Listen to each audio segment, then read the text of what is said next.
The letter E stands for exhausted. Here's a story from the Old Testament. Once when Jacob was cooking stew, Esau came in from the field, and he was exhausted. Esau said to Jacob, "Let me have some of that red stew, for I am exhausted." Jacob said, "Sell me your birthright now." Esau said, "I'm about to die. Of what use is a birthright to me?" Jacob said, "Swear to me now." So he swore to him and sold his birthright to Jacob. Then Jacob gave Esau bread and lentil stew, and he ate and drank and rose and went his way. Thus Esau despised his birthright. Decades ago, exhausted by the activities of Hell Week at the fraternity to which I was pledged, I was ready to give up and walk away.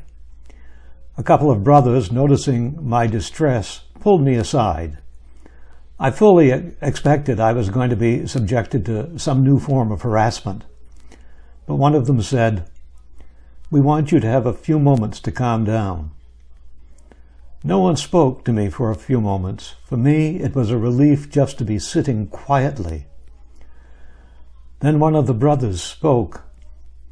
"We know you're exhausted and on edge, but we want you to stick it out. Here's the deal. Before you make any decisions about the future, tell someone you want to talk with us." I was surprised. Someone cared. So I endured and became a brother, a privilege I have never regretted. I learned then that it was not a good idea to make any decision when physically or mentally or spiritually exhausted. Rather than decide at that moment, I had to endure. Too bad Esau didn't have someone to pull him aside. I wonder what the story would look like if he had been encouraged to endure his hunger and brush off his little brother's greed. However, no one pulled him aside, and Esau made a decision he came to regret. In our current pandemic lockdown, we are enduring in spite of the creeping exhaustion of having been in this status for several weeks. It has been an extended Hell Week. Our mobility is limited. We have various to-dos, such as wearing masks and washing hands. And frankly, we feel a bit put upon. And in some way, this is our own fault. For here where I live, we have done this to ourselves. After all, we live in a community, and the administration here has emphasized that living in a community means accepting that we have a responsibility to and for one another.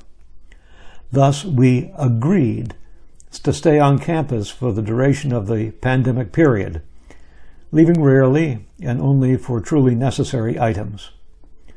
We also agreed that for the safety of the community, we would not receive any visitors and would, if we left to go to a doctor's appointment, submit to a re-entry protocol to get back on campus.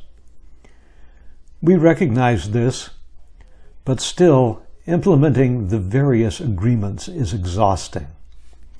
We have to remember to put on and carry a mask with us, to continually wash or sanitize our hands, and to maintain that 6 feet of separation.